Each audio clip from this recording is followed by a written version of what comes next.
Boa noite. É sempre muito bom a gente ver que as pessoas batem palma no fim do filme, né? Isso é uma coisa antiga, mas interessante. Eu quero agradecer a presença de todos vocês, dos nossos patrocinadores todos aí que estão lá atrás aí.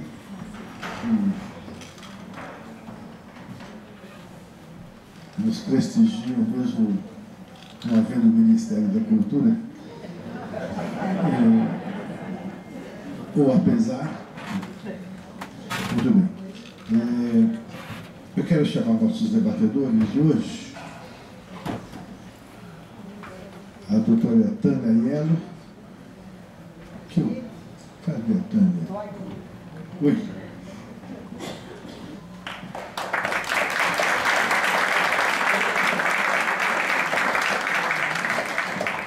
Que é professora livre-docente de psicopatologia na Universidade de São Paulo.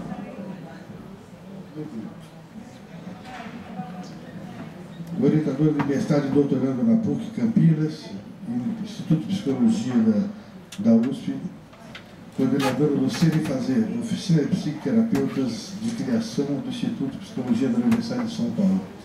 E a doutora Aura Eleutério Pasqualito, médica, com consultório de medicina integral, pesquisadora, docente de pós-graduação, escritora, palestrante.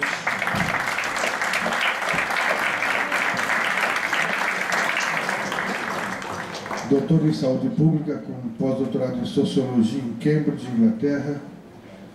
Pós-doutora, residência em envelhecimento no núcleo de psicossomática de psicologia da PUC, São Paulo. Bom, vou passar a palavra para a Tânia, que já está mais tempo com a gente, depois a hora que é a segunda vez que vem.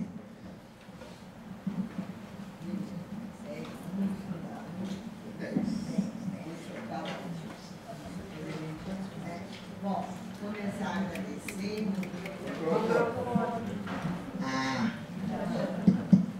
Bom, começar dando boa noite a todos vocês, agradecendo ao Wimmer, dizer que é sempre um prazer muito grande participar desses encontros, vendo um filme tão bonito, né?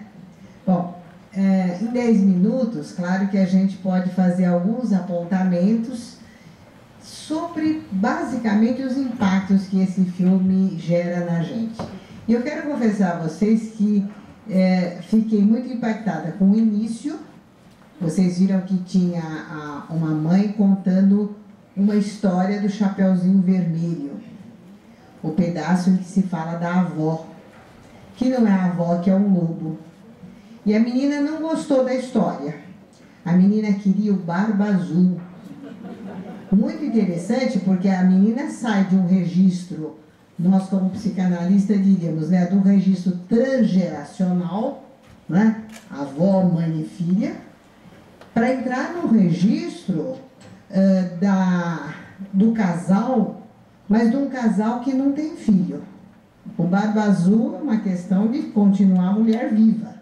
Não é essa a questão que o Barba Azul coloca, não é a questão da constituição da família, dos filhos, etc. Então, me pegou muito esse início e o final, a cara dela no final.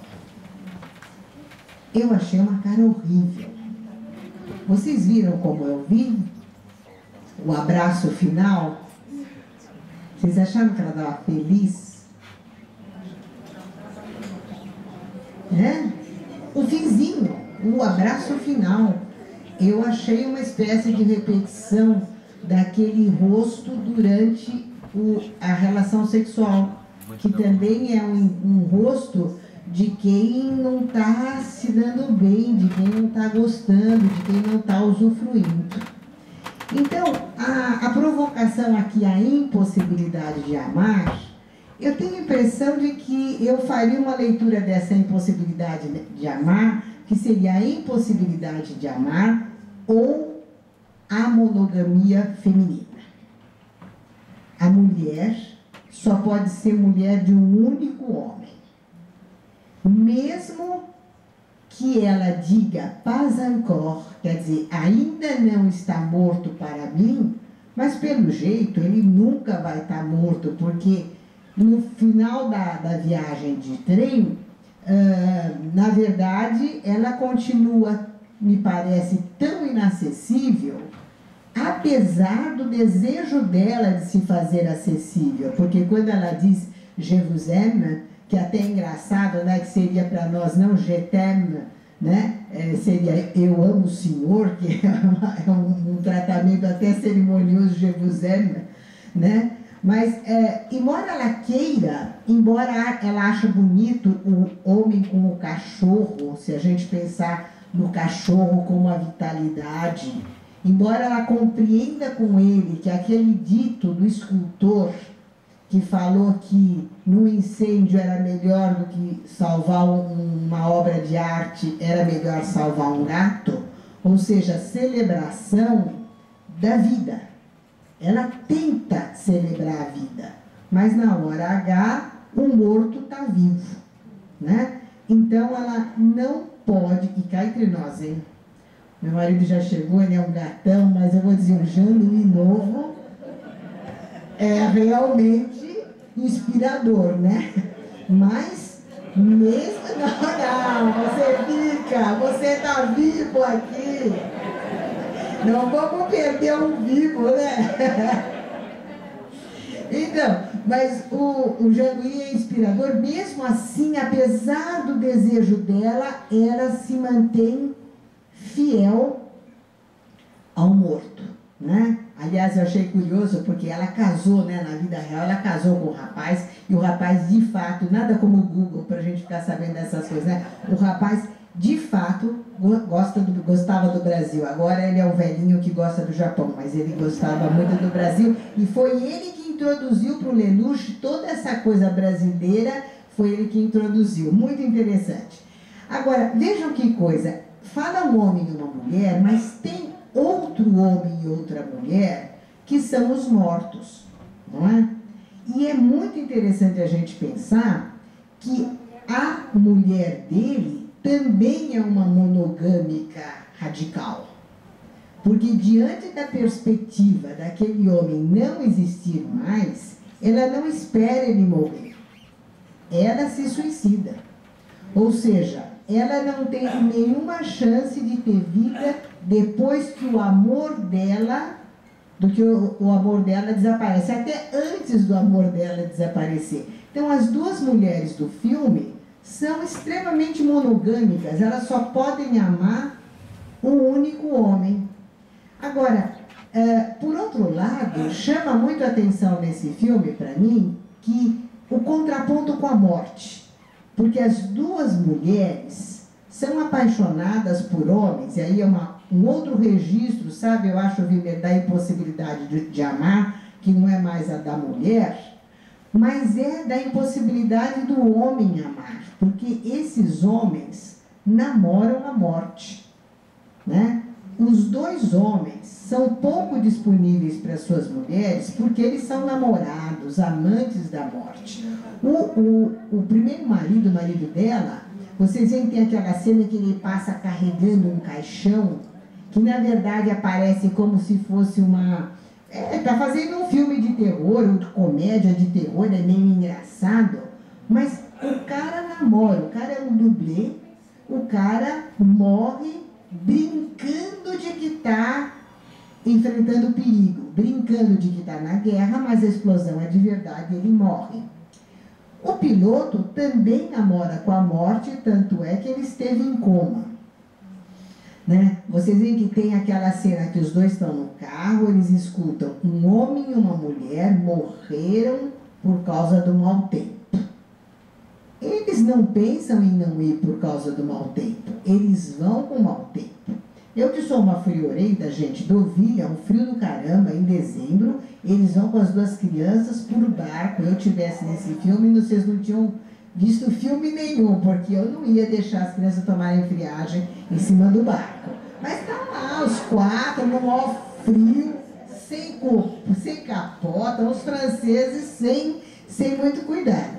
Mas, enfim, esses homens são pouco acessíveis. Eles namoram, me parece, o risco, o perigo, e de uma certa forma, eu diria que também estão pouco disponíveis, aí eu diria que é um outro registro de impossibilidade de amar, de impossibilidade de se entregar ao que o humano pode oferecer para a gente. Né? Quer dizer, o que o humano pode oferecer para a gente, pensando bem, são algumas décadas, não é? Que a gente pode aproveitar melhor ou pior, com um pouco mais de sorte, um pouco mais de azar, mas enfim, é o que é possível, né? Enfim, eu acho que esse filme, o Lelouch, ele faz uma coisa que é quase um conto de fadas, porque, e aí eu diria que tem uma coisa que é genial nesse filme. Ele fala de questões absolutamente importantes de uma forma leve. É quase como um conto de fadas, é quase como um sonho, e aí eu vejo assim e ele confessa que ele fez isso, né, porque estava sem dinheiro, ele não podia fazer tudo colorido, ele teve um monte de problemas para fazer esse filme, ele tinha tido um tremendo prejuízo com o filme anterior, e tudo isso ele superou e conseguiu abordar uma questão absolutamente fundamental, importante, a questão do amor, a questão da morte, de uma forma que, falando de cultura, de Ministério de Cultura, como obra de arte, é absolutamente admirável, né? Eu vou terminar falando para vocês que tem um livro do Winnicott. Eu trabalho numa perspectiva winnicottiana, né, na psicanálise.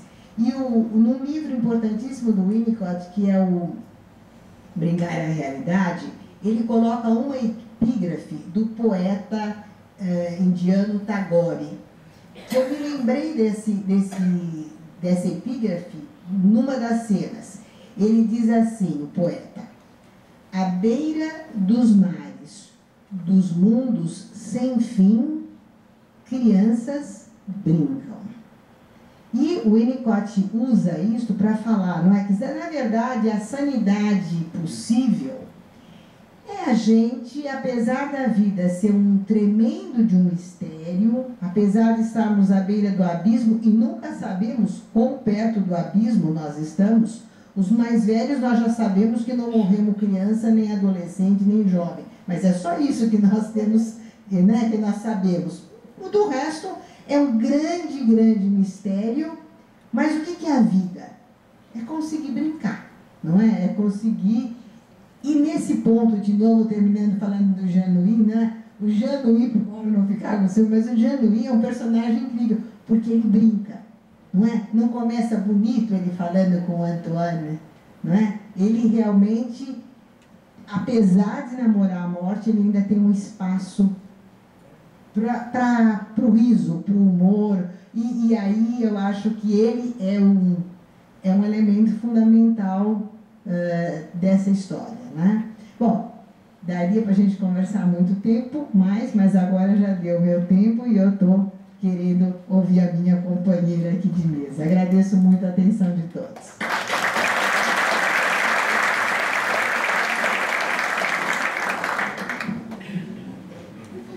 Boa noite a todos. Eu primeiro agradeço, Vímero, gente, o convite, e vou até dizer que gostei da troca da sequência, porque aí eu me sinto muito mais livre na minha fala, que vai ser muito menos técnica, muito mais da espectadora, da pessoa que é encantada por esse filme, encantada pela França, encantada por essa coisa do amor, da paixão, apesar do desafio proposto. O desafio proposto é a impossibilidade do amor. Mas todo mundo brinca que eu sou meio copo cheio, então eu consigo ver o tempo todo. Claro, a gente vai ler a explicação de a falta da grana. O Lelouch termina esse filme, ele não tem 30 anos. E a gente está falando de um filme que é muito clássico, que assim, é muito interessante. Está com 50 anos de filme, né? Então é uma coisa que você olha muito as cenas e tal, e ele introduz coisas interessantes. Essa coisa das cenas em branco e preto e das cenas coloridas, e que eu o tempo todo fico olhando e sentindo as coloridas, são plenas de sentimento, paixão, amor, lembranças. que a realidade é branco e preto. E a nossa vida real é feita de vida, mas de perdas. E são duas pessoas que perderam e que estão tentando continuar a viver. E eu acho que tem muita coisa para a gente comentar. De repente, ela é roteirista, né? E aí ele está fazendo um filme. E o marido, a grande paixão dela naquele momento, era um dublê. E realmente essa questão das duas pessoas que ela se apaixona aí no filme, os dois gostam de correr risco. Isso a gente não pode não perceber, né? Mas mesmo assim ela se encanta, ela se apaixona, ela vai tentar viver. E eu acho muito interessante a cena final, que fica uma interrogação, sim, eles vão ou não vão ficar juntos, né? E acho que tem uma questão bacana, que 20 anos depois ele filma, né? Tem um filme, sequência. A sequência nunca é tão boa quanto a primeira vez, né? Então esse filme ficou um clássico. Mas eu recolhi algumas frases do Lelouch que eu achei muito interessante. Bom, acho que ninguém precisa ser lembrado de quantos prêmios ele ganhou em termos de os atores, o próprio Lelouch, a questão da Nouvelle Vague, lembrar, contextualizar um pouco. Nós estamos falando de um filme de 66 a 50 anos atrás. A França, a língua francesa era o must, portanto, o amor, essa questão toda. E hoje a gente tem uma outra coisa, né? A gente se contextualizar um monte de música, porque essas músicas foram marcantes. Então tem a cena marcante com essa música, toca todo mundo. E tem a coisa do Brasil, né? Então, para a gente que é brasileiro, lembrando a coisa da felicidade e da tristeza, o jeito Vinícius, grandes nomes da música brasileira. Então, acho que são toques legais da gente se envolver. E essa coisa do exótico do Brasil ainda naquele momento, e ela dizendo o quanto é através dele que ela sente o Brasil e a música. Eu acho que assim, o sonoro desse filme me fala muito, o branco e preto e a cor.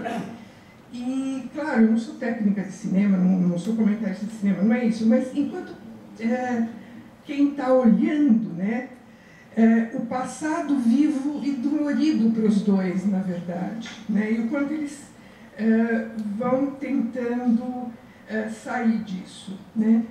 E o que me chamou a atenção, tem uma fala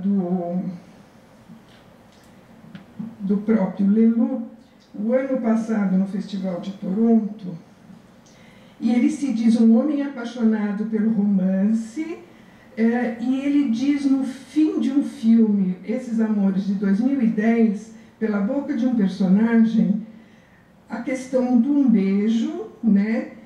E que por causa daquele beijo eu filmei tantas histórias de amor nesses 50 anos. E aí, palavras textuais dele em setembro, em Toronto, do ano passado, portanto, nada me interessa mais que o amor. E eu acho que assim, quando a gente assiste um filme, eu acho que a gente tem que mergulhar um pouco em como é que é esse autor, esse roteiro, essa cor, o que ele está passando, o que a gente sentiu nisso, né?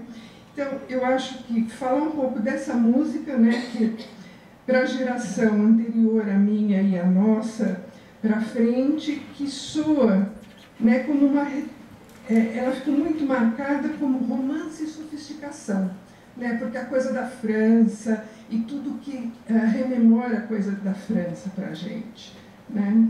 Eu acho que em tempos de refugiados, em tempos de crise, relembrar que a gente está numa mesa, já que o Temer não pôs muitas mulheres, o Wimmer hoje pôs 2 mulheres na mesa, a gente pode brincar um pouco com isso. Quem sabe assistir. E eu quis dividir a mesa com outro homem, e eu acho que essa coisa toda que...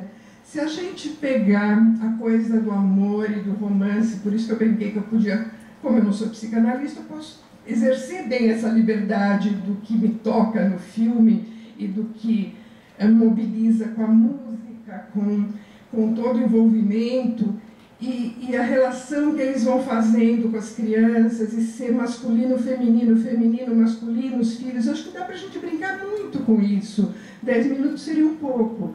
Mas eu acho que um debate, você tem que justamente fazer as diferenças, né? Eu achei muito interessante, porque é óbvio que eu não é o meu papel fazer o que você fez, e é justamente exercer essa liberdade de brincar um pouco com o sentimento, com o amor, e com algumas coisas que a gente vai percebendo.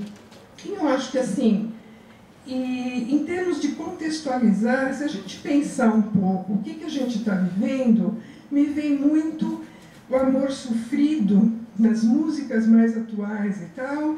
E aí a Amy Winehouse, aquela coisa de love is a losing game. Porque é um pouco isso que essa moçada... E a gente está muito contaminado com isso. E eu acho que está olhando 50 anos atrás e permeando outros jeitos de amor e vendo essa questão, me parece interessante. E aí, se a gente está falando de amor, se a gente pegar os Estados Unidos, Europa, que comemora o Valentine's Day, não o nosso junho que está próximo, que é o mês que vem, o soneto mais escrito pelos namorados e tal, no Valentine's Day, é o soneto do Shakespeare, o 16º. E em casamento é um outro soneto, que é o mais lido nas comemorações de casamento, que são mais comuns lá do que aqui. A gente não vai ler, não tenho visto, pelo menos, nos casamentos, ninguém lendo coisas. E por que eu chamei o Shakespeare para a gente aqui? Porque também comemorando 400 anos de Shakespeare, e vamos falar também de Cervantes, né? Não tem muito a ver com isso, mas são os dois desse ano de 400 anos. E se a gente pensar em amor romântico e tal, lembrando de 66, 2 anos depois, tem do Zeffirelli, o Romeu e Julieta, né? Que também é esta pegada de amor e faz a gente pensar, e que são muito próximos. E se a gente pensar o que eram os anos 60, né?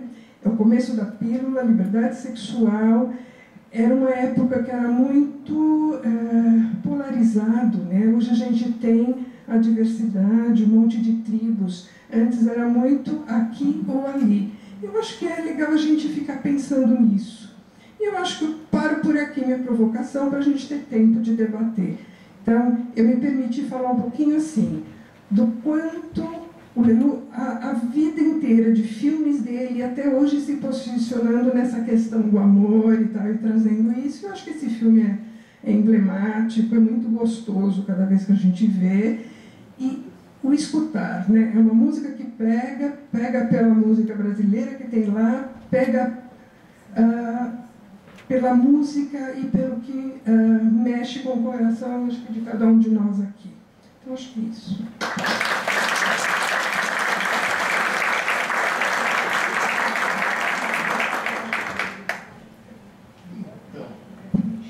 É um filmaço, né? A gente nunca não esquece do filme que tem 50 anos, que a gente viu na época que fazia sucesso. Mas, assim, esse filme, o forte dele, para mim, é realmente a trilha sonora. Eu acredito que a história podia ser contada, e os lances mais importantes da história são contados pela música. A música entra e diz tudo. O filme tem 2 momentos que tem diálogos mais longos, um que é até meio chato, no restaurante, o primeiro, que eles estão conversando lá, falando um monte de coisa deles, e eles disseram muito mais coisas em outras cenas em silêncio. A riqueza da filmagem, dos cortes que o Lewis fez, né? Então, assim, ele conta a história com os cortes, com uma riqueza do ponto de vista de cinema mesmo, muito grande. E a música entra perfeitamente nisso.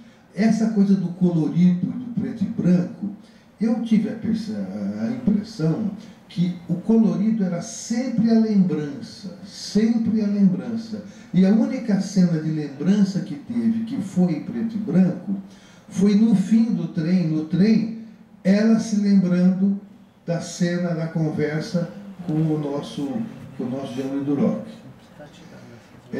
Então, como que o diretor realmente tem uma riqueza. O Lelouch tem filmes maravilhosos.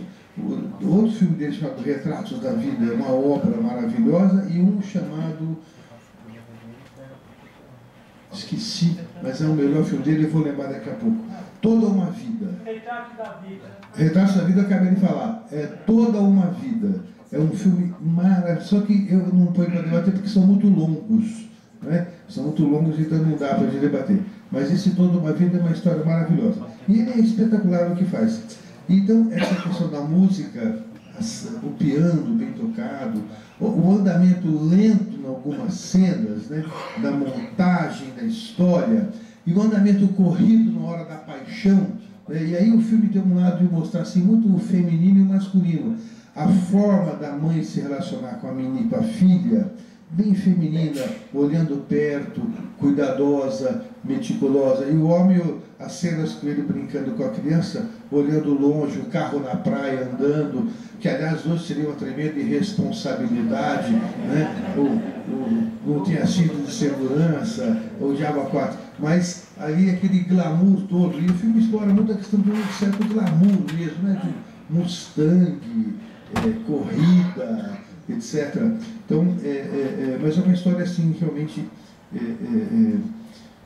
bastante envolvente. E também a montagem do encontro entre eles, né? A coisa no barco, eles se aproximando, a criança no meio, o cara querendo pegar nela, e meio assim, querendo e não querendo. Essa coisa que quando a gente era jovem, a gente vai lembrar, né, de conversar com alguém, tem que encostar a mão um pouquinho, você não gostou, encosta mais, né?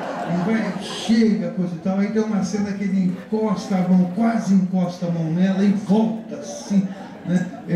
A gente lembra das quantas vezes tirando a mão, não devia ter colocado. Mas é assim, né? Mas ela se relaciona com ele, mas ela fala Chevuzame, mas não fala GT. É bem diferente isso. Então o Chevuzame dela eu te amo, mas eu amo da cabeça. Porque ela em nenhum momento tirou aliança. Os dois, ele eu não reparei. Não tirou aliança. Mas porque se ela estava casada ainda, né? E ele não vi que não tirou aliança. Mas o homem isso não teria a mínima importância, não é? Mas é isso, né? Agora, ela estava casada com ele, você não falou GTM, agora ela é uma mulher, além de ser muito bonita, e é muito sedutora.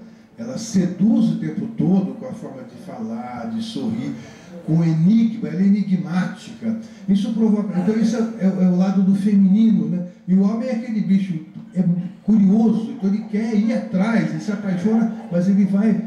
E a curiosidade que ela vai deixando umas reticências para ele assim, sabe que eu quero, não quero, faço, não faço, e ele fica instigado com uma coisa do homem e vai querendo chegar, né? Então assim, ela provoca, então ela faz aquela coisa de brincar de polícia e ladrão que o homem gosta, né? O que é polícia e ladrão? Eu apareço, fujo. E ela brinca de polícia e ladrão com ele. Me ofereço, recuo. E aí ela manda um Jevuzame, o cara andou 1000 quilômetros para ver, ele já tinha corrido 5, e isso também é verdade, né? O que um leão faz para comer uma gazela? Né? Bicho anda 5.000 quilômetros, corrida, tudo pregado, ele anda mais 1.000, e não, ele anda mais 1.000, aí mais não sei quanto para o interior com ela, aí volta, etc. Então, isso mostra como que é a questão da paixão. Quando a paixão disso não tem dificuldade, né? Ele chegou no apartamento da mulher, aquele diálogo interno dentro do carro, que coisa bem feita, que cena, né? Vou fazer isso com ela, que riqueza. Quer dizer, o Lelouch entende de amor. Entende? Porque ele vem ali conversando com ele mesmo, fala isso aqui, fala aquilo, digo aquilo, é o pai do João Lino. Não, isso não pode. Vai viajar 5.000 quilômetros para dizer que é o pai do João Lino, pai do Antônio. Não fazendo. Se ele falasse isso, não acontecia nada. Então ele vai pensando aquela coisa toda lá. E a riqueza, então, do diretor em fazer essa coisa acontecer. Agora, importante entender também que essa é uma história de duas pessoas que haviam perdido, e aqui o namoro com a morte espreita o filme. Eu, durante a viagem, felizmente eu já vi o filme umas 3 vezes, na primeira vez que eu vi, a hora que ele sai de Monte Carlo, guiando aquele carro cansado, então eu pensei, só falta esse desgraçado morrer, né? Fiquei preocupado que ele pudesse morrer, porque a morte espreita o filme, então a morte espreita o amor muitas vezes. E o filme é de duas pessoas que sentem, veja o seguinte, ó, ela é roteirista, escreveu o roteiro, o marido morreu numa cena escrita por ela. Não era que matou o marido, mas a cena é escrita, o roteiro é dela. O roteiro é dela. E ele então, de alguma forma, não se sente culpada pela morte do marido. E ele também, a mulher morreu de alguma forma por causa dele. Não é? Então vê que os dois carregam possivelmente um sentimento de culpa muito forte pela perda dos companheiros. Só que isso não é tratado, né, dos dois. Eles não lidam com isso, né? Que mais aqui? Então, esse filme tem uma coisa que eu não gostei nele, e eu lembro que quando eu vi assim, isso na juventude, é que ele passa uma mensagem ruim, que o amor é perigoso, né? Que a morte espreita o amor. Eu lembro de muitos filmes na minha vida que eu vi que me fizeram isso. Assim, sempre tem um filme que começa uma família feliz, saindo do leste, indo para o oeste americano numa carruagem, a criancinha tocando gaita, e aí vê os índios, mata todo mundo. Aí você vê outro filme que está a família passando num barco, feliz da vida, conhece uma coisa. Então, essa coisa passa muita mensagem para assim, quem tem medo da felicidade. E aqui a morte espreita a felicidade dos dois também, né? Porque os dois casais pareciam felizes. Aliás, essa é uma história que acontece muito, né? Quer dizer, muitas vezes, se ela tivesse vivido com o marido mais tempo, talvez ela não amasse mais tanto ele, né? Chega.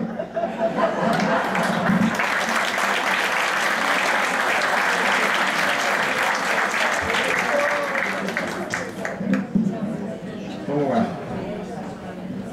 Dan, se quer falar, fala aí, aqui, ó. Tudo bem? Boa noite.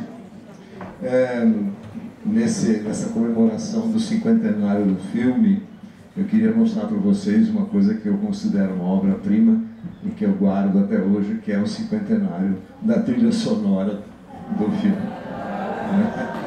Que bacana, né? Eu estou falando isso porque o Wiener me conhece, sabe? Eu conheço bem você também, sabemos o quanto nós amamos música.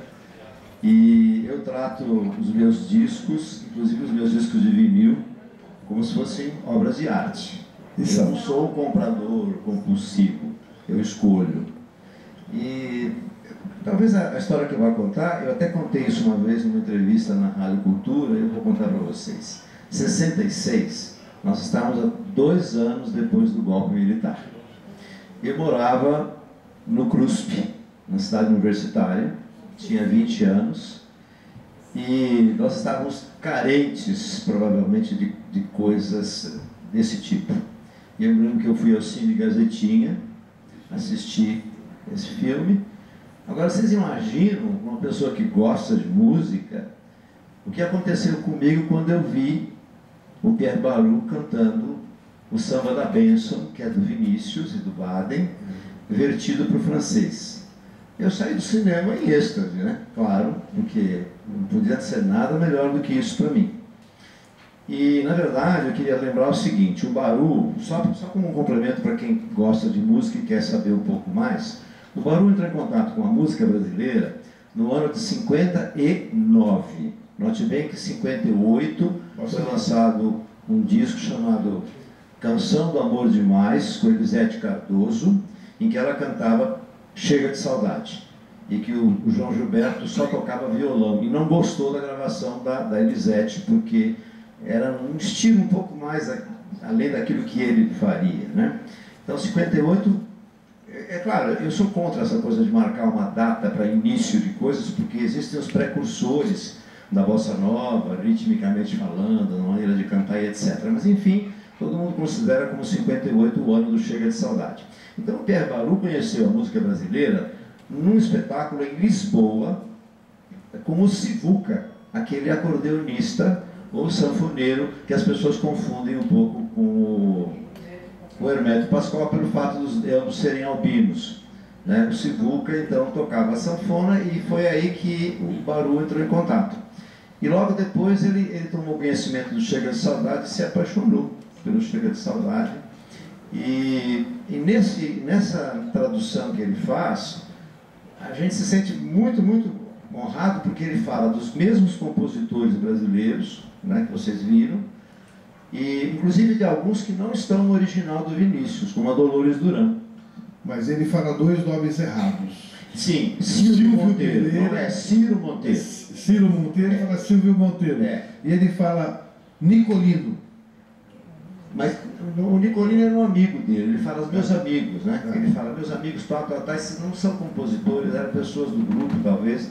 Ele voltou ao Brasil, ele foi entrevistado algumas vezes. No YouTube vocês encontram entrevista dele no Jô Soares, já é hoje um senhor idoso, né? Mas enfim, é isso que eu queria falar. Agora, só para complementar, será que é porque eu sou romântico ou não? Embora os dois namorassem à morte, quando ela conheceu o Bonitão, o segundo, ela não sabia a profissão dele, essa que é a verdade. E na primeiro contato no carro, os olhares dela eram os olhares de uma mulher assim, carente e quase que mostrando uma paixão, não é? Depois ela vai sabendo de quem se trata. E o primeiro, talvez não fosse um cara brilhante, é o próprio Pierre Baru que faz, o marido dela. Ele é compositor da maior parte das músicas. Nesse disco há 9 canções, 5 são dele. E o Baden-Powell participa, porque o Baden fez uma carreira brilhante na Alemanha, na França, e participa do disco, né? E o que o Baru tem como personagem no filme é que ele é um cara muito legal, ele é um cara romântico, ele canta, sabe? Eu acho que não tem mulher que não se apaixone por isso, né? É duro apagar esse homem da história dela, com tudo que ela mostra ali, né? Roubar na neve, o Diabo 4 dizer, o cara. Exato. É um mau exemplo. Era roteirista e ele era simplesmente um dublê, quer dizer, ele não era um ator brilhante, não é isso, ele era um cara gostoso, legal, de conviver, de cantar e tudo mais, né? É isso, é assim que eu vi. E no final, só para terminar, quando ele corre e vai esperá-la na estação, eu vejo aquilo como assim, eu vou lutar por esse amor, eu vou conquistá-la, eu vou fazer com que ela realmente, aos poucos, esqueça o marido, né? E fique comigo. É assim que eu vi. Missão em glória, mas tudo bem. Vamos lá. Próximo debate comentário. Aqui, ó. Aqui.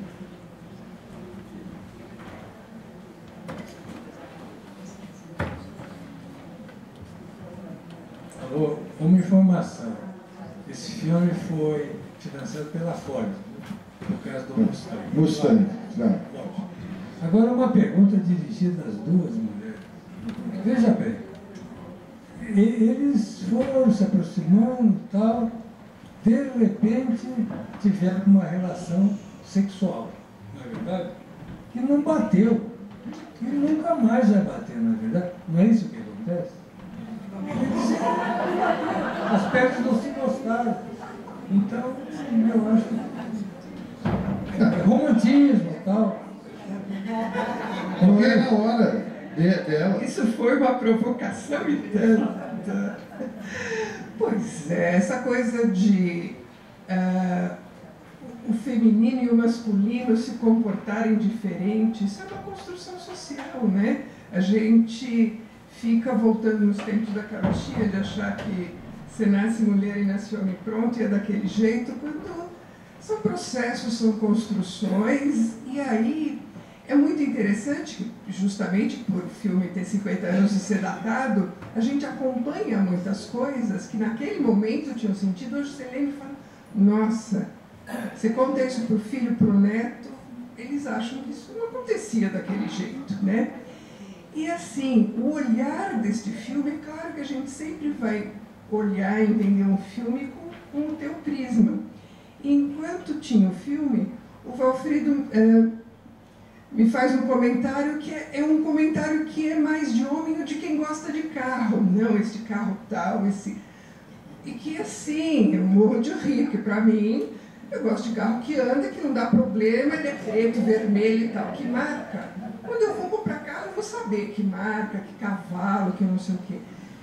É uma construção, mas vai ter um monte de mulher que vai gostar disso. E eu acho que assim, o meu olhar, respondendo a tua provocação, assim, eles estavam muito feridos, os dois, né? Mas ele já tinha começado a namorar outras pessoas, até porque tinha o glamour todo, era um cara de corrida, gente. Um francês, de corrida, papapá, bonito, com grana, né? Então, é diferente a coisa da tentativa do retomar. E ela, ninguém diz isso, mas fica um pouco implícito que parece que a primeira abertura que ela dá para alguém, que foi aos poucos começando. Então, é um jeito de alguém muito ferido mesmo. E aí, naquela cama, não tem 2, tem 3.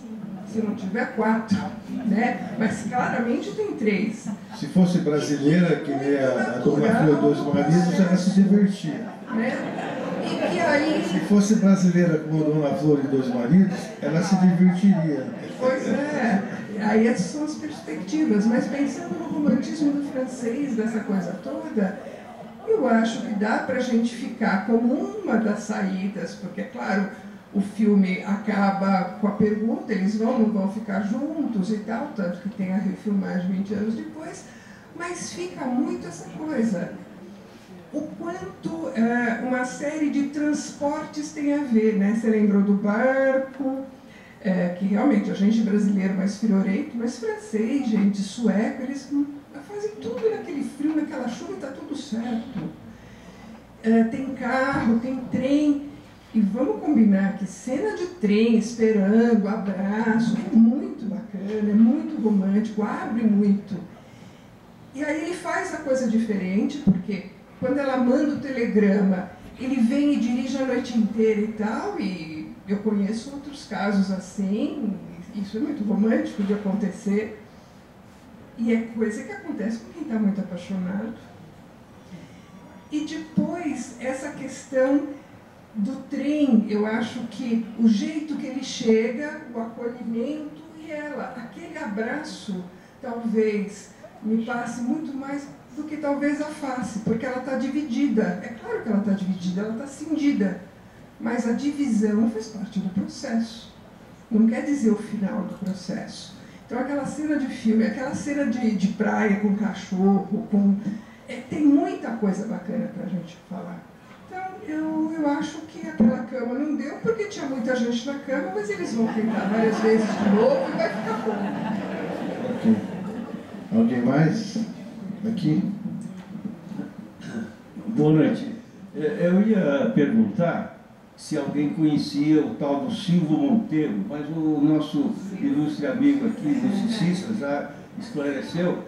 E aproveitando o que ele mencionou sobre o ano em que o filme foi feito, em que foi premiado em Cannes, com o maior prêmio de Cannes, foi exatamente o segundo ano posterior ao nosso famoso golpe da Redentora, né? E apesar das referências ao Brasil, etc., etc., etc., o filme foi premiado. Agora, passando de 66 para 16, nós ficamos estupefactos de ver que, aspas, cineastas, fecha aspas, foram fazer aquele papelão na frente do Palácio do Cinema lá em Cannes. E talvez, e aí eu faço a pergunta para a mesa, talvez seja porque, finalmente, a sigla MEC voltou a ser Ministério da Educação e Cultura. E eles estão preocupados em perder as suas respectivas... Bom, deixa para lá. Muito obrigado. Vamos falar do filme. Agora, vamos falar do filme, mas você viu que interessante que na corrida de automóvel o número 13 não existe. Vamos em frente. Vamos em frente. Vamos em frente. Alguém mais aqui? Quanto a... Logo no começo, né, eles têm um flerte, é o que eu entendi, né, eles estão lá flertando, eles se viram algumas vezes, e aí eles se afastam, né? Na hora que eles se afastam, ela vai lá comprar as revistas, acompanha o noticiário, é como se ela quisesse acreditar que ela está apaixonada por ele, ela precisasse daquilo. E ele também, porque não pareceu muito real, eles estavam flertando ainda, e de repente, tipo, já te amo, parece uma coisa um pouco forçada e mais racional. Eu preciso disso. E ela criou aquela fantasia dele na cabeça, né, lendo jornais, acompanhando os noticiários. E acho que é isso mesmo, né? Então, mas eu acho que você está falando uma coisa que a gente poderia pensar, é que tem um conflito nos dois, e eu acho que o conflito, vamos dizer assim, nem chega a ser amor. Se a gente fala de amor, mas rigorosamente falando, nós estamos diante de paixões, porque eles não se conhecem, eles não sabem. Ela diz, você não tem cabeça de homem casado, né? A tête de marié, né? Você não tem cabeça de homem casado. Na verdade, se a gente for pensar, o amor precisa da paixão, né? Porque a paixão é aquilo que faz a gente sonhar e projetar em uma outra pessoa aquilo com que a gente sonha, né? A princesa encantada, o príncipe encantado. Então a gente faz uma construção, e amar já é uma coisa muito mais difícil, não é, gente? Amar é uma coisa que precisa de um percurso, né? Mas eu acho que por isso os dois estão numa luta que eu diria que antes de ser pelo amor, é de sair da morte e voltar para a vida. E aí o sexo, a paixão, não é? Como a comida, o camarão, o barco, enfim, tudo que celebra a vida, não é? A praia, né? Então acho que é essa luta por continuar. Por exemplo, eu gosto muito de uma cena que ela está andando em Paris sozinha, né? E que ela balança a bolsa como se ela fosse uma menina, não é? Então é uma coisa assim, é da vida, né? Mas você tem razão, eles não sabem nem quem é quem ainda, não deu tempo, né?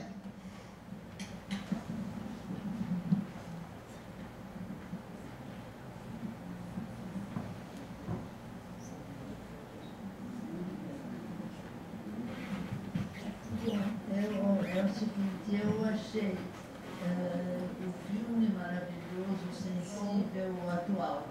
Mas a única coisa que eu achei um pouquinho, me espantei, é o fato que ela perdeu o marido, tinha tanto amor ao marido e ele a ela, e ela em uma semana não abriu a boca, não falou do marido, continuou a vida normal, como se nada fosse.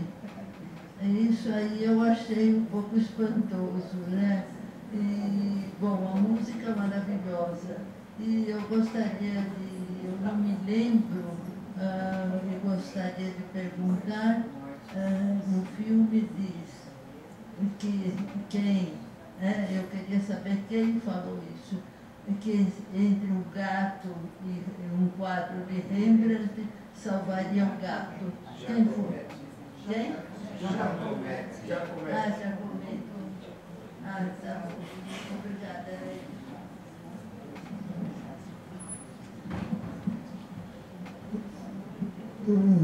Enquanto vai pegando outra pessoa, eu quero fazer 3 lembretes aqui para vocês.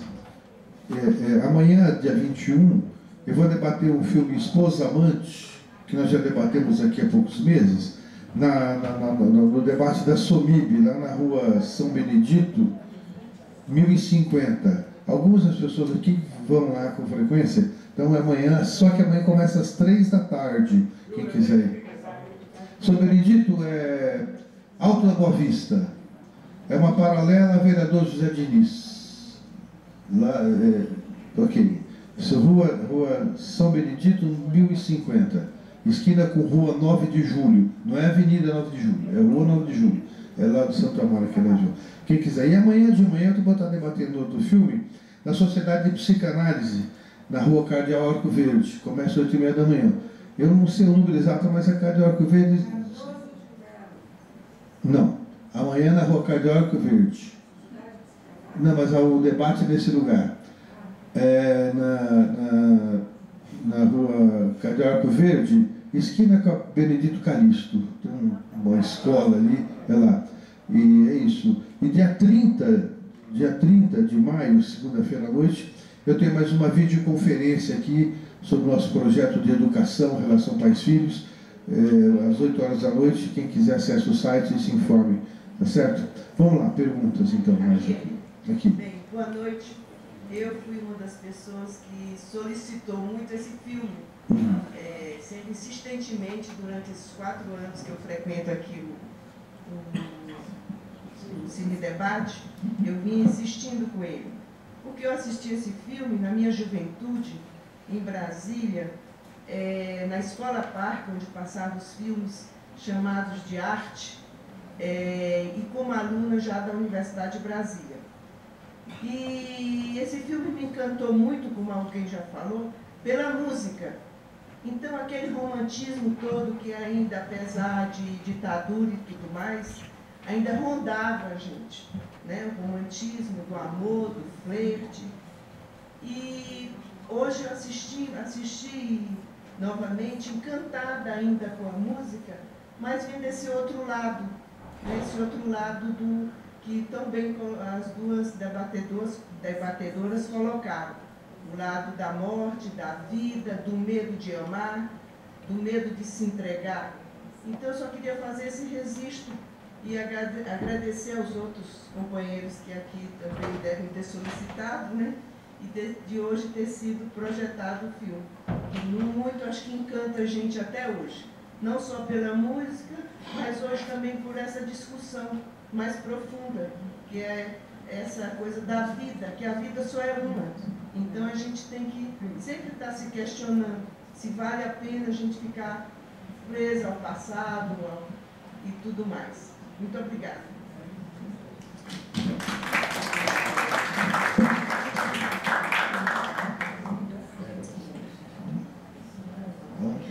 Aqui.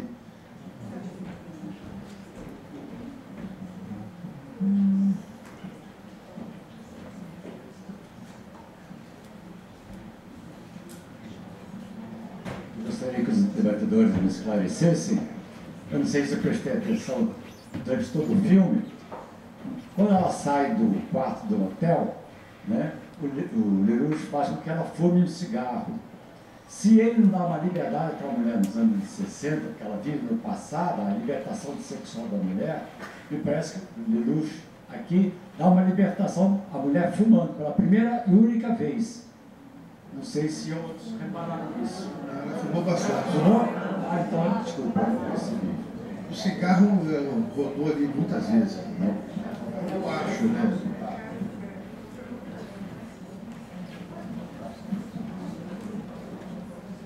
Que vocês comentassem sobre as crianças, né? Porque as crianças não foram empecilho ali pro casal, né?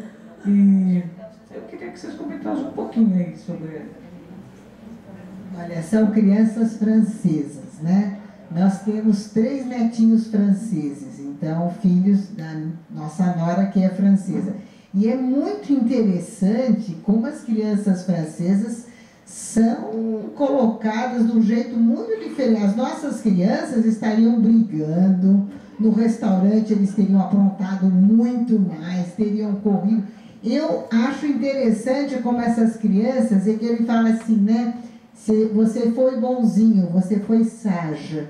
Quer dizer, se você... E é gozado que a palavra em francês, para ser bonzinho, é se você foi sábio. Olha a tradução, né, de sage. Você foi sage, então... mas, de toda forma, vamos dizer assim, para mim, me espanta um pouco, né? vou dizer para vocês, eu venho de família italiana, né? Então, a ideia de uma mulher que se mata deixando o filho por causa do marido, para mim, sabe, é um negócio que eu falei, mas como? E aí que eu digo para vocês a questão do amor e a questão da paixão, quer dizer, essa mulher era mais apaixonada pelo marido do que amorosa em relação ao filho. Então tem uma coisa assim que para mim é o ponto que eu confesso para vocês que é o ponto chocante. Essas crianças que se gostam, ou então alguma coisa que o cara fala assim, ah, o Antoine já disse que ele acha bonita a Françoise. Então, na verdade, um relacionamento que, do nosso ponto de vista de hoje, seria assim, muito tradicional e conservador, quer dizer, o que é perceptível é a beleza da menina e um pouco já como se as crianças já tivessem ligadas em alguma coisa da beleza feminina, né? Então, eu acho que a relação deles com as crianças é um pouquinho estranha. Talvez o que a Áurea lembrou, né, do Claude Lelouch ser um homem muito jovem, ele não é pai ainda, então ele tem as crianças são pouco convincentes para mim como crianças, não é? Acho que são quase que figurantes da história. Mas aí nós podemos olhar também para uma questão do narcisismo dos dois personagens principais, né? Entrar e enveredar por aí também, e há uma inversão brutal nisso, quer dizer, raramente uma mulher saudável vai priorizar um homem ao filho. A cria é soberana, né? Então, raramente, isso é muito importante, olha. Então, tem uma questão narcísica aí, que como eu sei do outro filme, eu acompanhei, dá para confirmar realmente, tem uma questão narcísica muito forte e grave dos dois. No filme não mostrou isso, eu não sei por essa cena da inversão realmente entre filho e homem. O amor de homem é substituível, é difícil lá naquela época, hoje já não é mais, né? Assim, mas naquela época era. Mas o amor de filho é impossível, né? Um filho é um filho, né?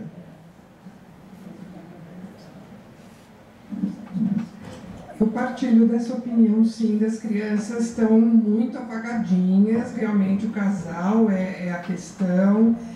Foi até por isso, confessando, que eu fui olhar a idade do Lelouch, quando ele faz o filme, ele realmente era jovem, e, né, menos de 30, 28, 29 ele tinha e tal, por conta do olhar mesmo, né? E também tentando lembrar que nós estamos falando em França, né? Se a gente pensar em Brasil, né, essas crianças no internato, né, uma coisa que só vê domingo, é uma coisa complicada para a gente até hoje. Na década de 60 era normal, a gente assistia. Eu tive muitos amigos internos. Sim, nos anos 60 e na questão, mas assim, para Brasil e tal, é uma coisa que se a gente contextualizar, né, fica uma coisa distante, né, fica difícil e tal. E esqueci um negócio que eu ia fazer um gancho. Que coisa? Das crianças do... 68. Nós estamos falando algumas coisas, né? Eu falei em contextualizar e fiz a brincadeira só do feminino, achei que estava de bom tamanho, está complicada a história, né? Eu acho que estava muito pior antes, acho que no nosso país a gente começa a ter coisas acontecendo, tem aí um briefing. Concordo que o pessoal do filme brasileiro Encarne fez. A gente está muito micado, a Dilma já micou a gente no mundo inteiro, acho que... Agora, a gente tem falou, né, 66, 2 anos depois da ditadura e tal, eu também assisti em Cines Clubes anos depois, o filme não foi de época. Agora, 66 é só 2 anos antes, nós estamos em maio de 68, né? Revolução estudantil, aquela coisa... Na França, inclusive. Na França, tomado Exatamente, por isso que eu estou trazendo. Já que a gente está contextualizando um pouco, e essa coisa do cigarro, que você lembrou, era alguma coisa que os filmes de Hollywood na época faziam ostensivamente, que era propaganda do cigarro, e a Europa sempre fumou muito mais, né? Mesmo as mulheres já fumavam bem mais. Naquela época, aqui no Brasil, uma mulher não acendia um cigarro na rua. Né? Então, eu acho que tem várias coisas para a gente explorar assim. Ok. Só um comentário assim, os 66 não estavam no pós-revolução, mas o Brasil ainda estava de mãos dadas com a Revolução, a verdade é essa. O Brasil ainda estava de mão dada com a Revolução, não havia essas coisas todas. O que eu observei é que essa mãe nunca foi buscar a filha. Onde estava essa mãe? O pai ia buscar a filha, o pai ia levar. A mãe só apareceu na hora que soube do acidente. Eu achei essa mãe muito desnaturada. A mãe da menina. Do menino. Ah, mas a mãe morreu. Não, morreu depois quando ela se suicidou. Ah. Mas antes, a mãe não apareceu para buscar o filho, era sempre o pai que levava. Não, mas não sei, aí é uma questão do filme. Na verdade, o filme é um corte do filme que dá essa impressão. Ah, é? Bom, o pessoal tem que encerrar já, mas o último comentário. Esse filme passou no Brasil em 69, 70, foi 68. Não, esse filme passou no Brasil em 66, por aí. 66.